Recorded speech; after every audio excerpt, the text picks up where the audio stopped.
You have pastored the largest church in our conference, and I still think it's the largest church in our conference. I'm not sure. Can't find them all right now, but we will find them soon. That's right, with COVID and the pandemic. But everybody else is having that same problem. Same problem. We're having it too. Let me just ask, first of all, where were you born? I was born in Henderson, North Carolina, and that's up about 100 miles from here, straight north, about 15 to 20 miles from Virginia, on December the 2nd, and it was a hog-killing day, a cold day back in those hills there in that Piedmont section. Right. And I've loved bacon and sausage ever since. Were your parents Christians? Yes. Both of them. My whole family is, they were second generation Christians. Pentecostal holiness? Pentecostal holiness, yeah.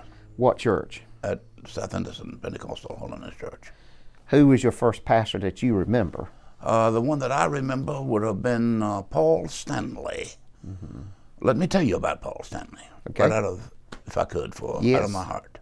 One of the greatest men, he and Maxine, who came to Falcon and never missed for the feast, for the harvest train. Always looked me up and came running across the thing to say, "Oh, Johnny." Paul Stanley was the brother to Charles Stanley's father. Okay. George Stanley was Paul Stanley's father. So that heritage comes back to us, and to this day, we claim Paul Stanley. His daughter lives in Myrtle Beach, and Maxine, in her later years, lived in Mayodan and always attended the functions of the church. Great people. But Paul Stanley was my first pastor that I recall. And then I remember every one of them on out, because then Dr. Goins, or Brother Goins, Jack Goins, a great holiness man, was the second one I remember. And right on through, I mean, I remember all of them, but he played a major role in my life during that time, because it was a very tough time where we had a bad accident. Accidents have followed me, it looks like, automobile accidents. And it was a Christmas time in 1951 when we had a bad accident, and it almost wiped everybody out, just head-on collision. A man hit us. He was drunk. He was a taxi driver. The passenger was driving drunk, and it was 3 o'clock in the morning, and we were on our way to Fort Jackson, South Carolina, to see my brother. Naturally, we didn't make it, but I sustained a broken leg, broke it again. Thought I'd be crippled the rest of my life. And Daddy lost everything out. He was the superintendent of a prison camp in Vance County, and just assigned by William B. Umstead, Governor Umstead, and then all of a sudden, we had it on the tip of our finger, and we let it slip right through our hand. It's the way it went. And so Jack Goins was the pastor then, and he came to visit me at Rex Hospital in Raleigh. He was a great holiness man. All of them have since passed on, but I could name them all, but you have other things to talk about, I'm sure. Well, that was your first pastor that you remember. That's right. And his name was Jack Goins, and this was the South Henderson Church. Now, this car accident... Well, actually, Paul Stanley, I remember. Okay. He's really the first one, but... okay. And then right behind him came Goins, okay. The accident you referred to, did you say you almost lost your life? No, I broke a leg, right. The femur, and it was in traction for 4 weeks, a cast for 8 weeks, then I broke it over. And they put a medullary nail in it. I was one of the first ones that this doctor had ever done, and Mama said he doesn't want a cast anymore. It was from here all the way down. And when I got out of that cast, my little leg was so bad, and then it was set like this. And so I limped, and I couldn't run and play anymore. And I had to give up baseball, football, and all those things. But then, through the goodness of God, I'm where I am, and the leg is healed because of a research from Germans. I owed some of it to them and to the doctor who did this surgery, and he was a brilliant man, Dr. Noel in Henderson. And I'm well from that. So was the surgery in Rex or was it in Henderson? Surgery was in Henderson. Okay. My first part, the first 8-10 weeks, was at Rex Hospital, the old Rex Hospital over near St. Mary's, or on St. Mary's. And that was quite an experience. When did you get saved? March the 12th, 1955. How did that happen? I had always known the Lord, you know, because I was raised in the Pentecostal holiness home. But then you reach a point in life, Ricky, where you know that you're right or wrong. It isn't church membership. It isn't parents or grandmother or grandfather or any of them that makes a difference. It's who you are in Christ. And I really never had settled down to my own personal experience. I only had the experience that other people gave me. Mm-hmm. I realize in later years now that this is what we do, and we make a mistake if we're not careful. Mm-hmm. And so after running from God for a few months, knowing that I was getting on the wrong track, one night I said, Lord, if you will get me out of this place where I am. It wasn't a bad place. It was a skating rink, but I felt like I was out of place, and God was letting me know that. I said, Lord, I'll give my heart to you. And on that March 12th, sitting at the back of the church, on the last row, no evangelism, no nothing, just songs playing, old hymns of the church that grip you, and it gripped me. And I still didn't move to the altar. And I can still see over my left shoulder Sambo Pulley. He's going to be with the Lord now. He's a teacher of boys, a massive man of great frame. Looked at me and said, Johnny, let's go. I got up out of my seat, went to that altar, and that's where the life change came. Sunday night at the long, long altar in Henderson, it happened to me. Did you follow on sanctification, baptism of the Holy Spirit? No, I didn't. I got it all at one time. Don't ask me to explain that. The theologians in our group would probably say he's off base. It doesn't matter. It hit me, bam, and they said, that's it, you're saved. And I knew enough about it, I was saved. And all of a sudden, they prayed for sanctification, and bam, it hit me, and I said, I'm sanctified. And then all of a sudden, they said, that's him. Come on, that's him, Johnny. You're going all the way through. You're going to go all the way through to the baptism. And I went through the baptism of the Holy Ghost right there.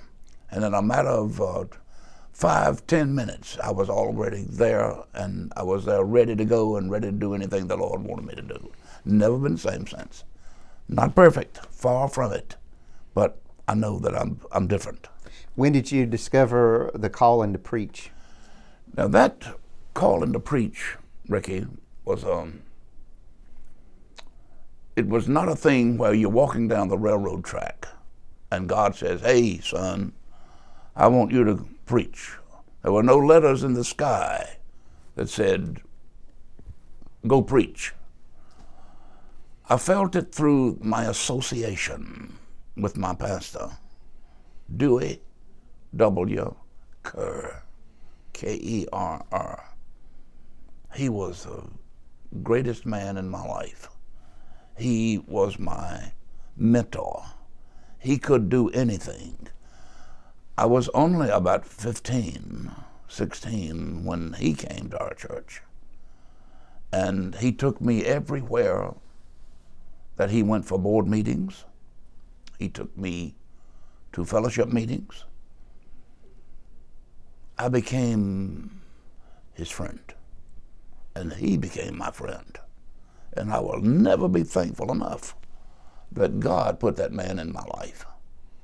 Because all during high school, he'd say, "You want to go with me to Winston-Salem? We got a board meeting." I said, "I'm ready." I'd get an advance permit. The teachers would say, "John, it sure does take you a long time to get converted, doesn't it?" I said, "No, Miss Wilkin, that was U.S. history in the 11th grade." I said, it didn't take me very long. I said, "But for some reason it's taken me a long time, a hard time to keep converted." Well, they never argued with me anymore.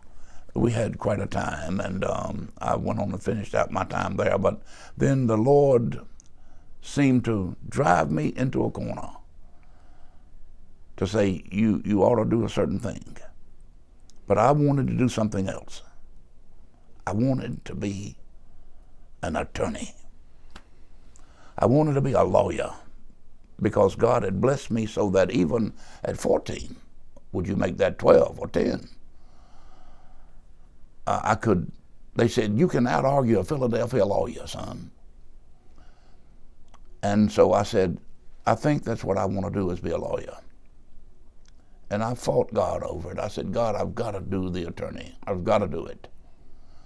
But then something got hold of me, and through Dewey Kerr, he pulled me in this direction, and never called me to preach. He didn't. But he just loved me and cared for me. And I never dreamed that anyone could ever be that close to me. And then he moved. And I saw him a few times. I never saw his family until they had all just about died except one. And I was in Myrtle Beach looking for her. She was 5-10 years young, my junior. And I was in a place one night, Faye and I told the receptionist, I said, "I'm from Henderson," or "Where are you from?" or something like that. Maybe I didn't. She said, "Well, I'm from Charlotte." I said, "Oh, that's a big place." She said, "Really, it's Mount Holly." I said, "That's strange. I had a friend from Mount Holly one time." And then she said, "But I'm also from Tennessee." I said, "That wouldn't be Bristol." She said, "Oh, my Lord. How did you know?" I said, "I just guessed it." And she said, "Well, my dad moved there," and didn't tell me anything else. I said, "I had a good friend there." I said, "He was a preacher, and he was close to me." She said, "Can I ask you, who was that man?" Still, it hadn't dawned on her. I said, "His name was Dewey Kerr." She almost fell out, Ricky. Honest, she almost fell out on the floor. She's taking the names and getting people. She started looking around. She said, "Everybody come. I want to show you a man right now." This was only 2 years ago, 3 years ago. She said, "A man who knows my father, and my father brought him up." And I sent her information and all of that, and Dewey had just died. And I had only seen him one time, and that was at Myrtle Beach. But then met her, and so her name was Karen. The husband is a big football coach there at Myrtle Beach High School. And it's just that the Lord worked it out for me to meet her. And I'm so glad. I'm taking up a lot of time, but I know that that's one of the key things in my life, Dewey Kerr. And when you got called to preach, when did you get licensed, ordained? What was that process like? I got what they called back then, I don't know if they do it now, a mission worker's license. What year was that? G.D. Yates from over in Dry Fork, the superintendent of the Western Cornerstone Conference, Western North Carolina, Cornerstone now.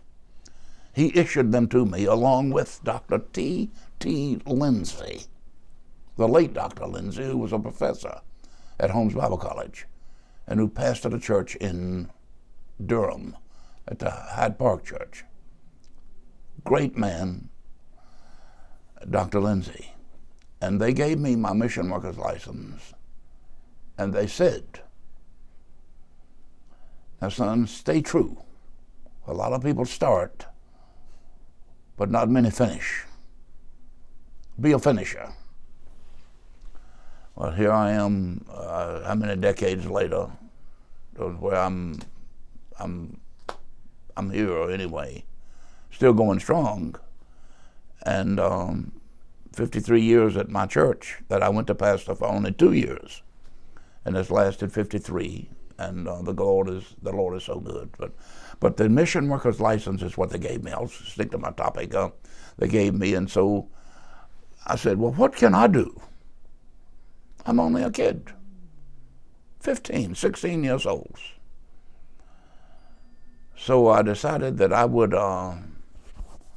go to the county home. That's what they called it. And Jerry would tell you he knew where it was over there. And beside it, there was a TB sanatorium. And I said, to be sure they wouldn't turn me down. Are you talking about tuberculosis? Tuberculosis. Okay. And I went in, and I said, could I come in and see the family, see the folks? They said, yes. Who do you have? I said, nobody. All of these. I would go and sing for them. Now they'd pay me not to sing, okay, but I would sing for them. I would quote scriptures for them. I would preach to them. Oh, I got it mixed up. I didn't know anything about it. Still don't know very much about it, but they were terrific listeners, and they were waiting every time for me to come back.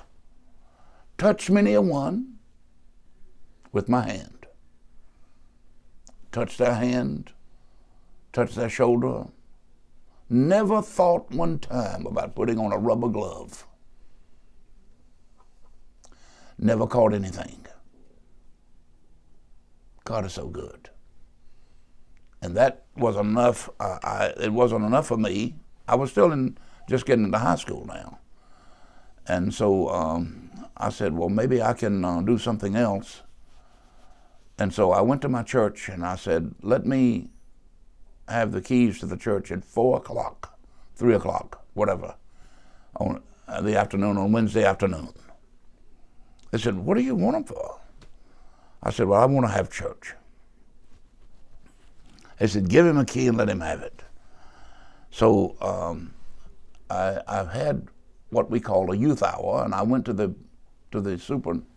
principals of the schools and asked them if they'd send their teens, their elementary students over to me at the end. And they'd make announcements in school. They came over to about a mile away and went to my youth hour. Ben Harmon of the South Carolina Conference, the late Ben Harmon, was with Coble Dairy, had moved to town, and he knew what I was doing, and he loved what I was doing, and he brought me ice cream, fudgsicles, Cheerios, popsicles, everything. And we gave it to the students, and they'd come to get the popsicles, making me think they would come to hear me. And all I did was just tell them stories, Bible stories, and I'd tell them about David going down and picking out 3 stones. They'd say, oh, no, 5 stones. And we had the greatest time, and we'd give people a chance to get saved. You know, they got saved. And the highest and the lowest, because it all stayed about the same every time until I got ready to leave, was over 110 every afternoon. No classes, no special compartments. They were all in one place, and they said you couldn't handle that many. We did. And God was so good that nobody shot me, and I didn't have to hit anybody or do anything. It was a great time. It was called the Youth Hour. God wants to use everybody. I don't care how old you are, I don't care how young you are. God can use anybody who will become available. You've got to become available.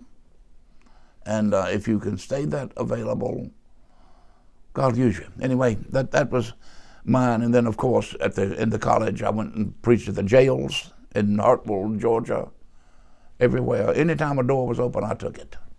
When did you get your license? I got my license on the day that I got, the week that I got married. Okay. I got them from North Carolina Conference. So you didn't get licensed in the Western Conference? No, never went to the Western Conference. I was at East Carolina from Emmanuel, and I was going to settle here because I met, not here, but I was going to settle back in Greenville because I met Faye, and then I decided that when we decided to come here, we decided that prior to even moving off the honeymoon, I'd come back and join the conference. So let's go back a little bit. You got your mission worker's license when you were a teenager. You graduated from high school where? At Henderson High. And then you went to college to Emmanuel College. Emmanuel College for how long? 2 years. And then you went And then on to East Carolina for 2 more years. And your degree was? Was a baccalaureate, a BS rather, Bachelor of Science in English and also social sciences, social studies, history. And so I became an English teacher. So you were able to teach English in a high school or a school? That's right. Right after marriage, I was able to teach for 3 years. Did you teach for 3 years? I did. Okay. At Fayetteville Senior High, which is now Terry Sanford, right in this city. Faye was teaching at McNair on base. And so actually, we were going to move after August 4th marriage to Greenville, and I was going to pursue the master's. And I'd take it from there. And then they wanted Faye so badly. She was so good as a teacher. And the Fort Bragg system, it was the greatest system in the state, that in Mecklenburg. And they wanted her so badly that they said, "You're going to lose her. She's going to get married." They said, "Go get him and bring him here. We're going to give him a job."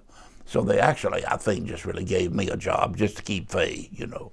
And so I taught English as a professor or a teacher of English and drama and literature and grammar equally all through. And I'd still be doing it now, but I had another calling. I had to go by way of the pastoring. So getting to Faye, when and where did you two meet? Oh boy, that's a wonderful story. I'll try to make a long story longer. The first year at East Carolina, 1961, October, Faye came up as a teacher at McNair to Greenville with Betty Jo Howard Bailey. McNair here in Fayetteville? McNair in Fort Bragg, McNair Elementary. And we met at a homecoming at the St. Paul's. Is that right? St. Paul. St. Paul Church. Greenville. No S. At the St. Paul Church in Greenville, out on the highway toward Washington, Little Washington. I was dating a girl from Baltimore, Maryland, a beautiful redhead named Doris. That's as far as I can go with that. Never saw her before, just carried her to the big thing for the King Youth Fellowship that we had for the denomination pushed it and we had it, and it was a great organization.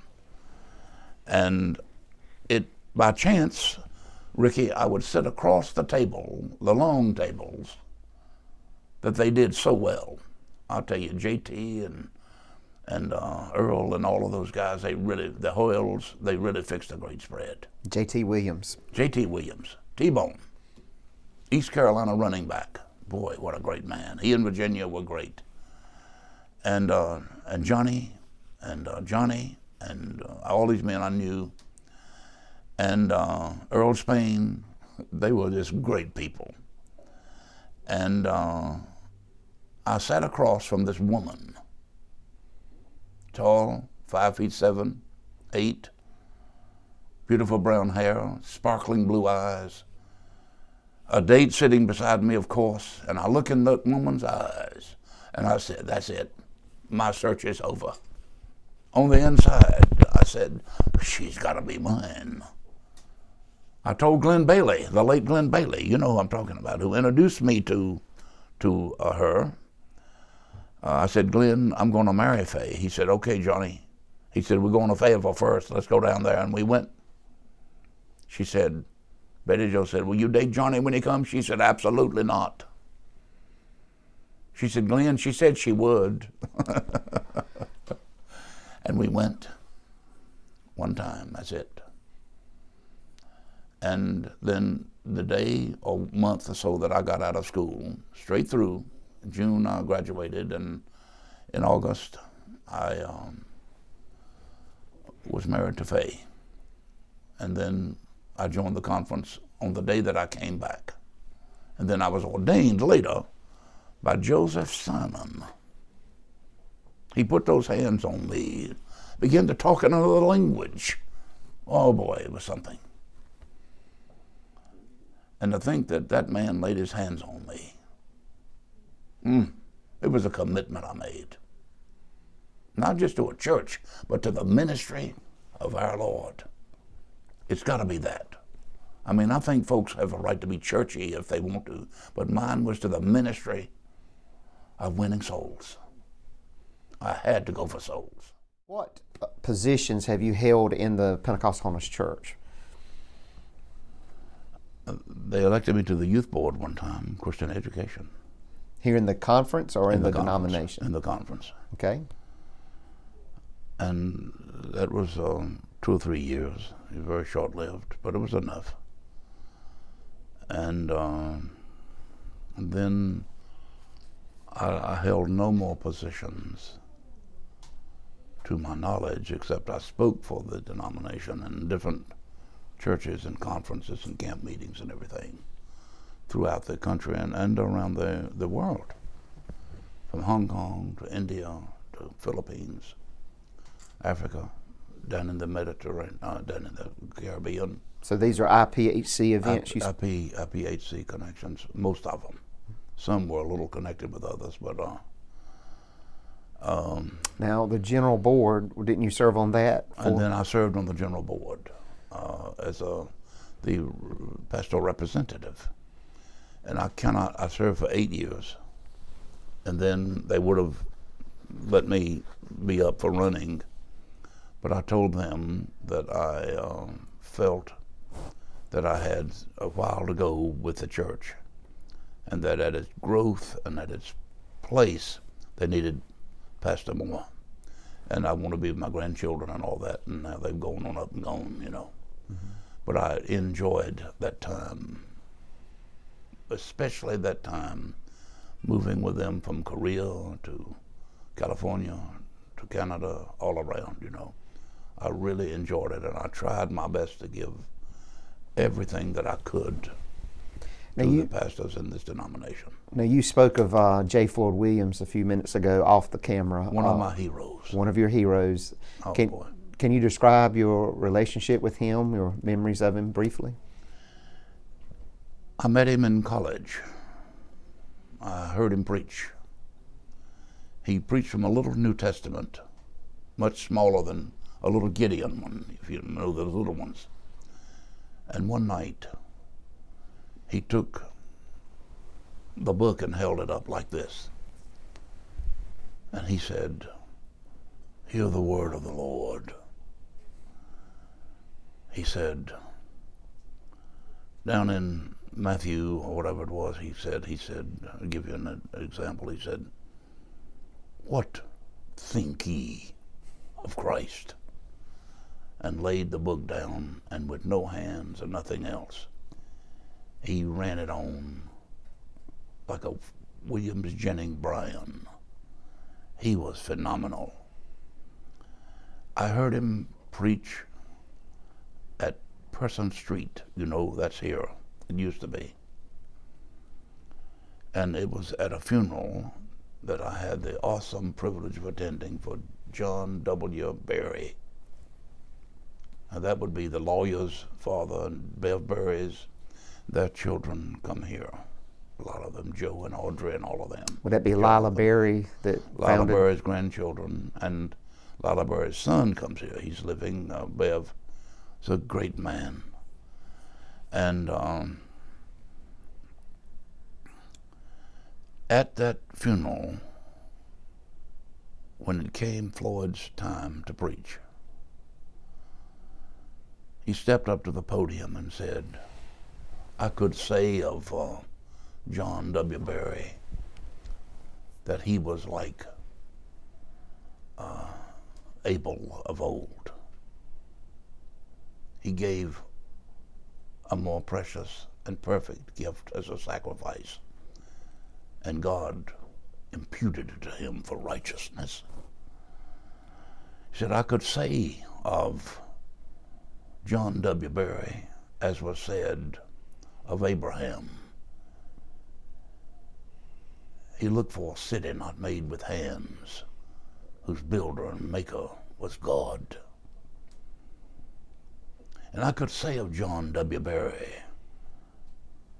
that he was like Moses. He was the meekest man on the earth. And I could say of John W. Berry, as was said of ancient, and he went right on with it like that and said, he was quoting Hebrews. He said, but I want to say even better of John W. Berry, of what was said of Noah. Now these are facts I'm giving you right out of my heart and memory, that he was like Noah. He was a preacher of righteousness. And he went on to show how he was a preacher of righteousness. And I said, now, if I ever get to a church, I was already a part of a little youth pastor or something down there with Harvey Morris. Or I might have been at Free Welcome at the time. I said, if I ever do a funeral, I'm going to do it like Bishop J. Floyd Williams does it. And so I have tried my best, if the person is worthy of that and has lived it, to do that. And I would make funerals one of the biggest things in my ministry, because you can touch people, Ricky, at a funeral that you couldn't touch them. And you can give invitations if you'll just say something like, would you like to have Christ? Where are you going to spend eternity? Can we rejoice if you died today? Would you like right at your seat just to say after me, if everybody repeats it, dear Lord, be merciful to me, a sinner. And Ricky, I have seen as many as 42 come to Christ. Yes, even more in Florida at one time. Had a little boy, Indian boy, from India, at his funeral, at his burial. They walked up to the cemetery and they said, can we play for the beginning of this? Pastor, can we play for him? He was 12. Can we play the theme from Titanic? I said, you can play it. Play the Titanic. And they played the Titanic, and then we cut it off. And I gave the altar call, and 45 people got saved. Now, I can't be responsible for, I urge them to go to their pastor. If they didn't come to us, and we would be there, Eddie and Tommy and all of us, we'd be right there. And I have seen some make confessions and live it straight.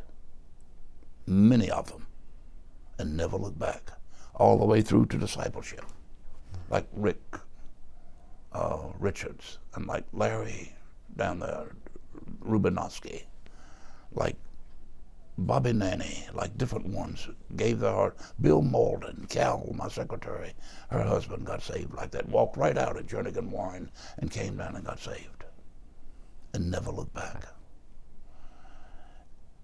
But if it's done to make it palatable rather than saying, you get up and get up here, you got to be very gentle, And so I let that be a part of my ministry. A little jocularity here. James Leggett would have loved for me to say that. He loved my word jocularity. But one day, when I came back from Africa, the Spirit said, go to Tucson, Arizona. I said, Lord, I'll go on my own. Go lead Tony to the Lord. He was my brother's boy, half-brother's boy. Tony was older than I was, but he lay dying.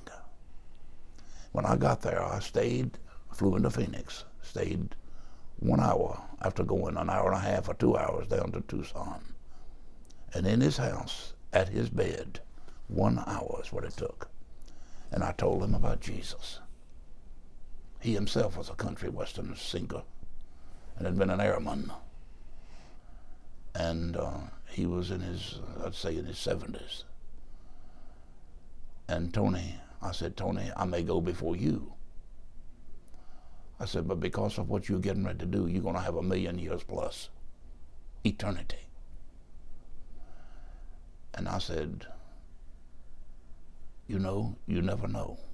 If I go first, when you do come, we'll go we used to fish together, young boys. I said, we'll go drop our hook in the river of life. And I said, that's the way we'll do it. And he broke out on a song on his deathbed. He said, oh, I'm going to take a trip on that good old gospel ship. My voice is very raspy now, but Tony accepted Christ. His friend accepted Christ, his granddaughter, his grandson, his daughter, his son, all of them right there accepted Christ.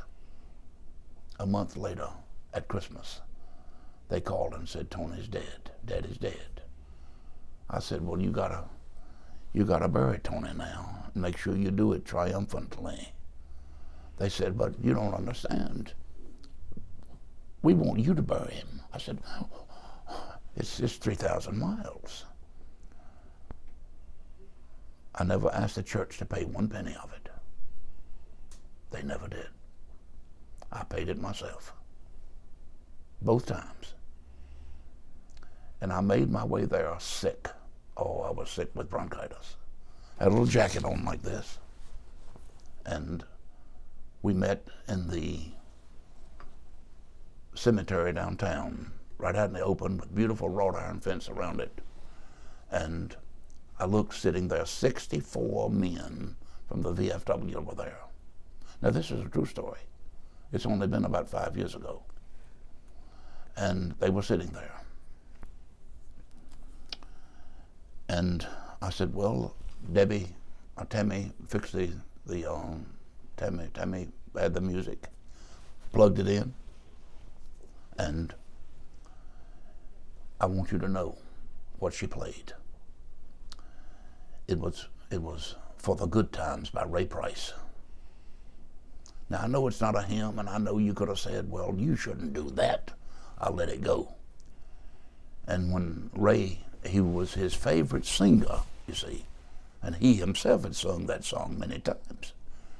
You lay your head on my pillow, put your warm and tender body close to me. I didn't care. The next song they played was Elvis Presley.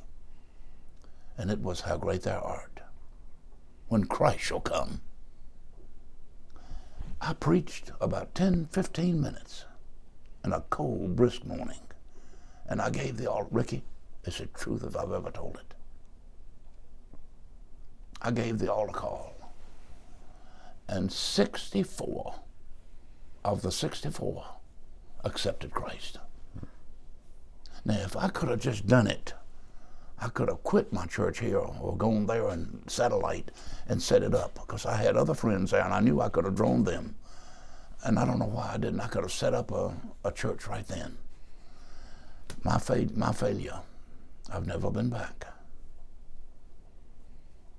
But we gave him Christ. And I came up with this philosophy.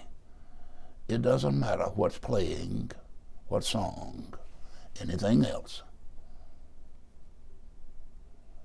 What matters is that are they going to be touched and come to Christ?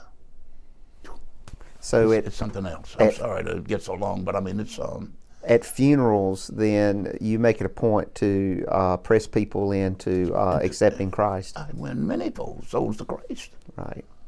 Do you, in the funeral, do you explain the gospel to them that man is lost? Yes. And sort of like the EE steps and stuff. I come to the end, and I will give a little simple thing like this is a day to remember. I'll give them like the 3 R's. You know, most preachers won't tell you what they preach about. I said, this is a day to remember. Then we deal with the past. I said, this is a day to regret. But Tony says, don't you regret. Go and do what you're supposed to do. And don't ever be afraid to die, because I'll be waiting for you in the sky. That takes about 2 minutes. And then the third one, you know, is going to be rejoice. And I said, but could they rejoice over you? And then I look at them and say, could I ask you a question?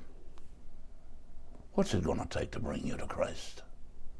Or I'll say, where are you going to spend eternity? Then I'll ask them, I said, would you mind me asking you 2 questions? It's the slickest 2 things that I've ever seen. And I'll say, suppose you should die today, and you stood before God, and he said, why should I let you into my heavens? What would you say? What does Mama say? What does others say? What does the world say? What do most people say? Oh, I'm a good guy. Oh, no, you can't get by for that. And then second, if this makes sense to you, I want to ask you, where are you going to spend eternity with me? Are you going to? Would you like to have Christ to come into your life? And then I said, only a fool would say no. You can turn it into if you're gentle with them, you see. But if you, man, gosh, you can't do that. It's all in love, you see. It's by grace are you saved.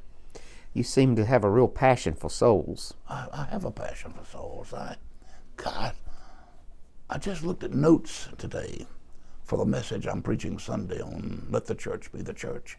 And I saw notes that I made where I got on my face and I ate carpet. And I said, God, let me have souls or let me die.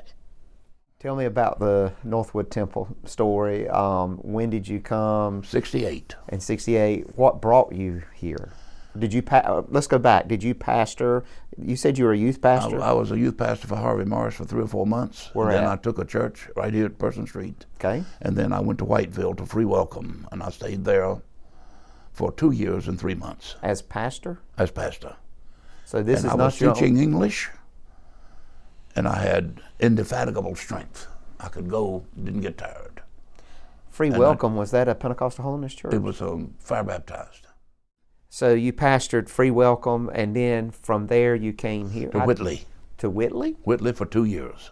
You pastored Whitley? I pastored Whitley for 2 years. Got 100% of the vote. But Northwood said, we want you. Eric is leaving. Vernelson is leaving. We have a great opportunity, and I saw souls in a bigger place. And I said, I'm ready. And so I came for 2 years. Who was when did Northwood Temple start? It started in 1965. Who was the founding pastor? Harry Correll. And he stayed for 2 years and something, and 3 months, 6 months. And Eric stayed almost a year, and he went off into world missions and in Argentina.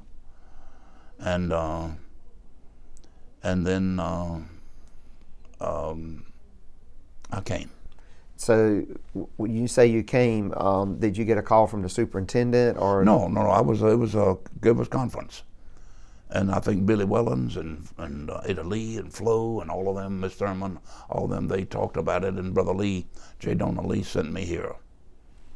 And so it actually went backwards the first year and the second year, and it had about 100, just over 100 in it.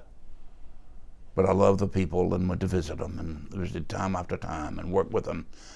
But then the big thing came when I decided to go into the bus ministry. I consulted with Jerry Falwell, Gardner Gentry, up in Lynchburg. A woman was here a little bit ago, and she's here, and her husband was one of the key people with me. She made a gift to the church a few minutes ago, and you probably passed her down there anyway. So I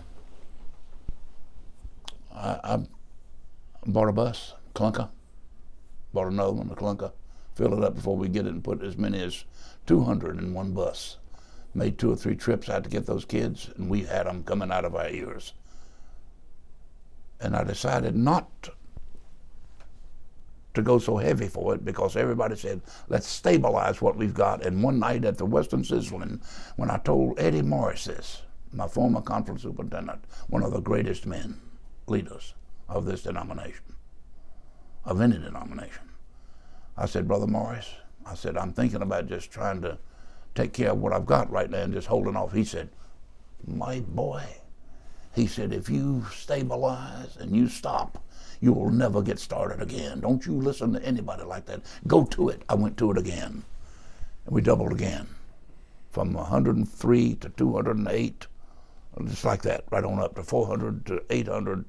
And then, of course, it'll get you before long, you don't get it so big, but you got to broaden the base. And so anyway, I had the privilege of hearing B.R. Lakin. If you've never heard him, you hear him, look at him on YouTube. And Tom Malone, you know what I'm talking about. Boy, those guys could preach. And I learned from Gardner Gentry about souls. And we went after them, and we did it. And then we had a revival with Jerry B. Walker. And he came in right on the crest of it and brought more and more into the healing ministry. You see, God's always had a people. When you needed salvation, he brought me Jerry Falwell. When I needed healing, he brought me Jerry Walker. When I needed, and Oral Roberts. And the Lord knows what he's doing. It's not what I've done, it's what they have done, because we gave them a chance to work, I'll tell you. And the people had a mind to work and really jumped in with me and said, we'll go get them. And everything we've ever attempted to do so far, we've succeeded. So when you came, was there a building here? One little building, the smallest over there, and then we operated on it and made room for 60 more. Okay, it's possible. And then we made the blue building, which is the one that sits out on the road, and we filled it up and paid for it in just a matter of 3 or 4 years. How many did that hold? That held 775, choir and all. They do count. So that middle building, which I refer to as the middle building, middle sanctuary. It is quite impressive just by itself. By itself, the Spanish are there, and then they have 500. They have 500 now? 500 at least, yeah. Now, are they just using a facility, or are they part of Northwood Temple? They're part of Northwood Temple under my ministry. And Eduardo Gonzalez, and he's in Santiago, Chile, and we have since then, through him and through our ministry, started a church in Santiago. This church has birthed a church in Santiago, Chile. Have you been to speak at it? He left today or yesterday to go down there to install the pastor, where we are raising the thousands of dollars to put him as a pastor, the other man as a pastor. When did this building get built? The first one was built in 1964 and 5, rather. The second was built in 1975, okay? In 1985, this one was built right here. In 1995 to 2000, the school building. And the soccer field, the football field, the baseball field, and everything, and all of that. And the school is just fantastic. It is fantastic. Is the school strong? A lot of Christian schools very are strong. Suffering and very strong. You'll see us on Fox. We advertise on Fox. Right at 9 o'clock at night. They'll put it right up and run right by you if you're not careful. But Jeremiah McClam, Jerem Films does it. And Miss McClam is doing a terrific job there. Great productions we've had with Buck. We've done all those things. It's really been fantastic to have those. And you're referring to Buck Hodge. Buck Hodge, yeah. And had that kind of productions, and we had dinner theaters and all that. It's just all been the part of them doing it. So the greatest joy of pastoring is Watching them do the ministry and the Lord coming down on them. what's your greatest challenges over the years? Been multitudes. I can't tell you my greatest challenge.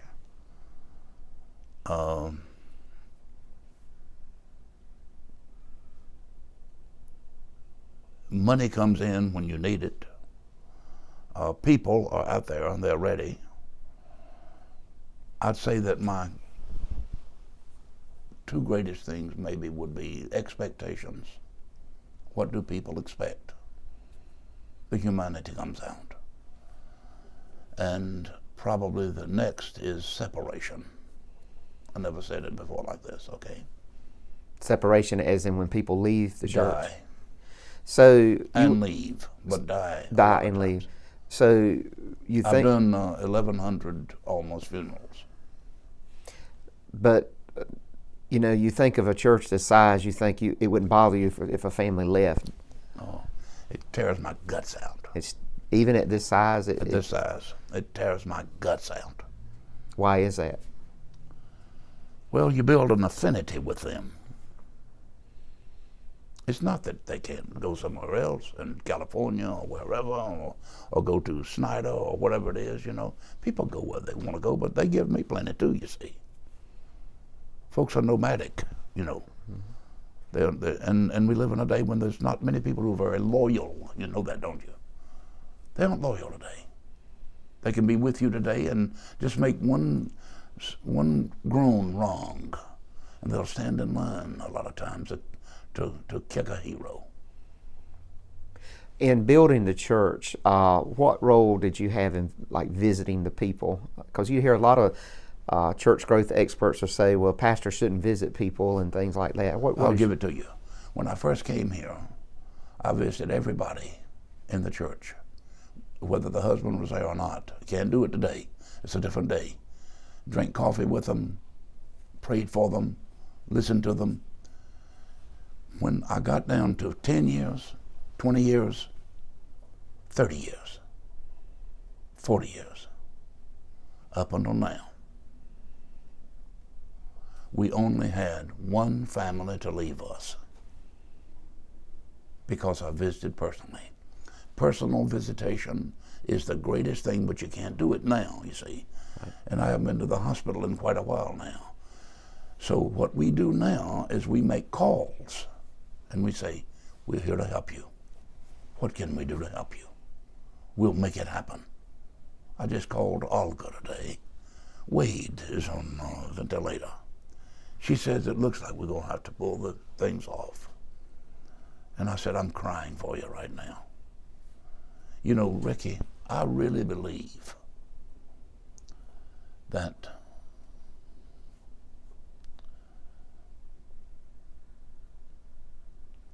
Jesus is touched every time anything happens in one of our families. Just like he was at Bethany when Lazarus died. He knew he was going to raise him from the dead, you know. Why cry? Because anytime we hurt, he hurts.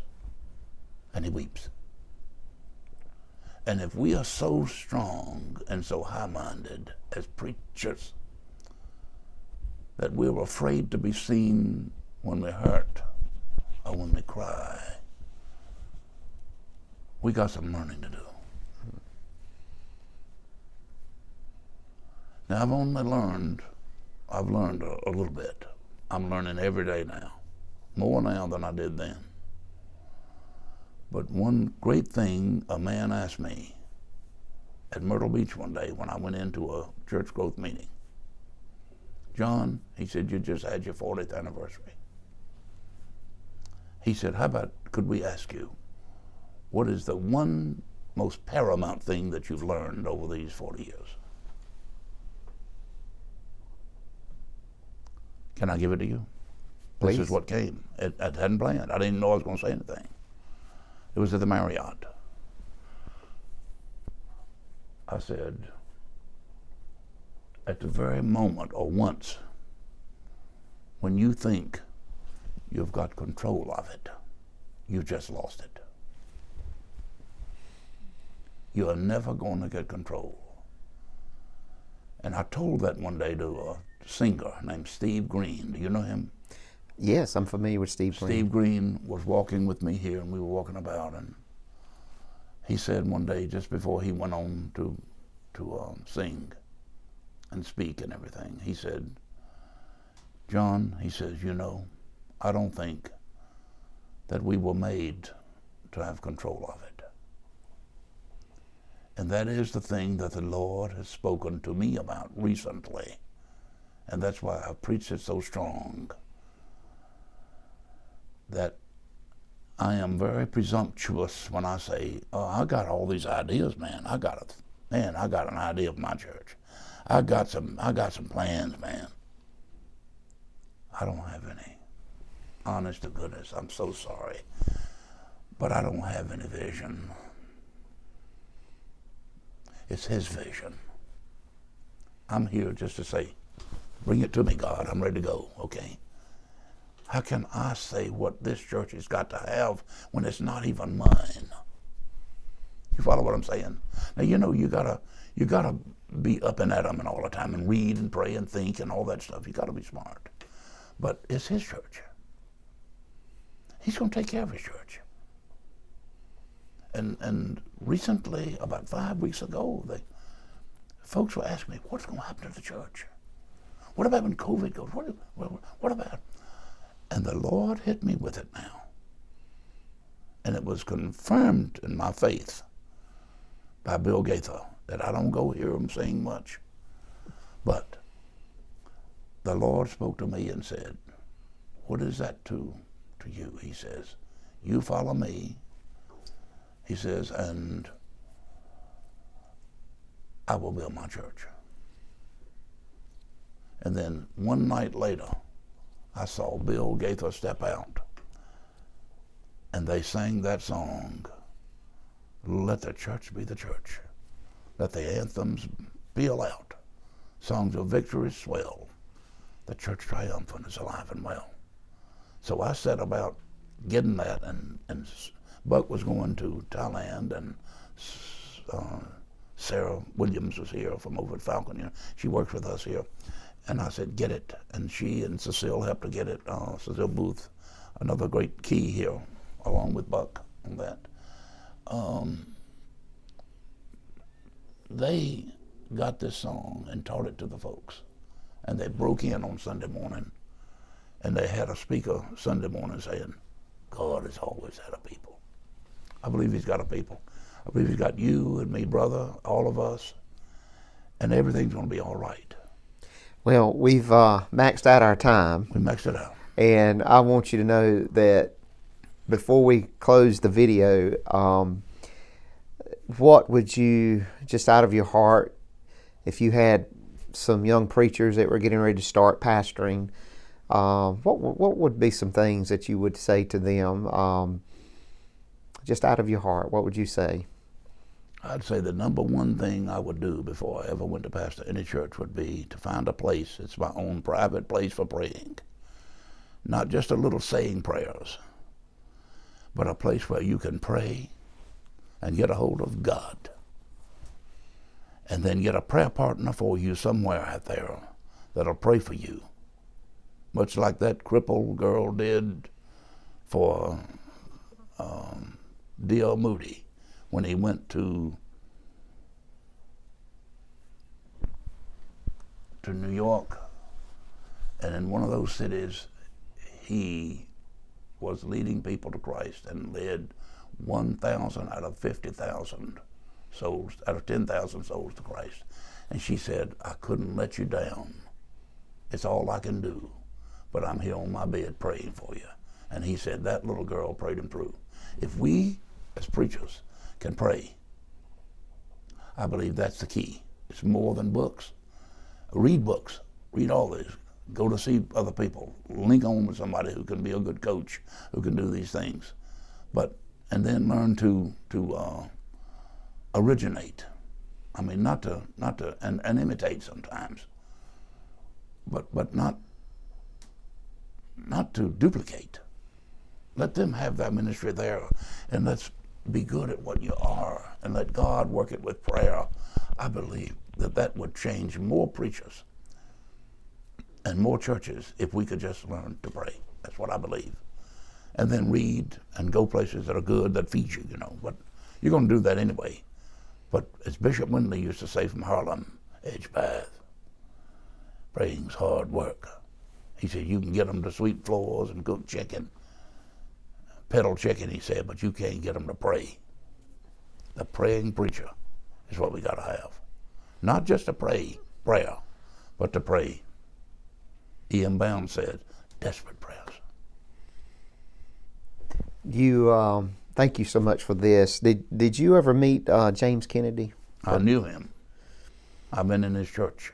Evangelist. He trained me to win souls, personally. Evangelism Explosion, that Yes. was a big part of Northwood Temple. It was a big part of Northwood Temple. Mm-hmm. And he trained me personally. I'm talking about personally, Kennedy and you? Kennedy with me, me with Kennedy. I went down there to his meeting, and he challenged me. And his men said, out of all this 40-some that are here, most of you are going to go back home and do nothing. He's from the University of North Carolina. Mark was talking for him, who worked with him. He said, but one or two of you are going to do something. And I sat there, and I had been skeptical. I said, I'm going to be the man. That's what I said. And on the way back, I had a meeting with the men at Myrtle Beach coming up with about 65 men that were meeting me for a retreat from my church. And I sat back in the back because I had to get my sermon ready.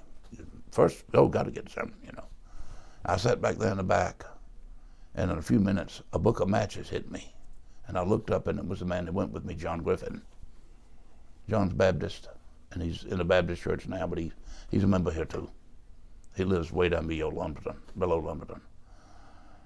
John, he said, pray, John, I'm about to lead a man to Christ, up in the front of the airplane.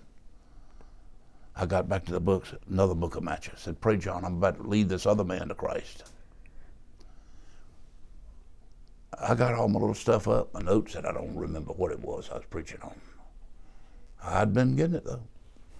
I walked to the front. They were waiting for me there. And John Griffin said, John, I want you to meet two friends of mine. They're new in the faith now. Said, I just won these two men to the Lord, and they're going to serve him. And one of them looked like he had that neck like this wide. They could have played for Detroit Lions or Green Bay.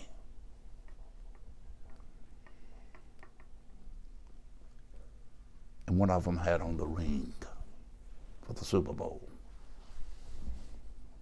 And John had led him to the Lord.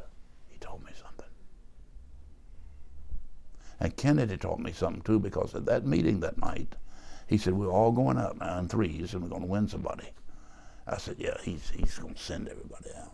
You know how we are as preachers. He's going to send everybody out, but he's not going. He's got things to do with all this. John Knox seminary he's got across the street, with a 1,200 member school. That's two things. With a TV ministry, big.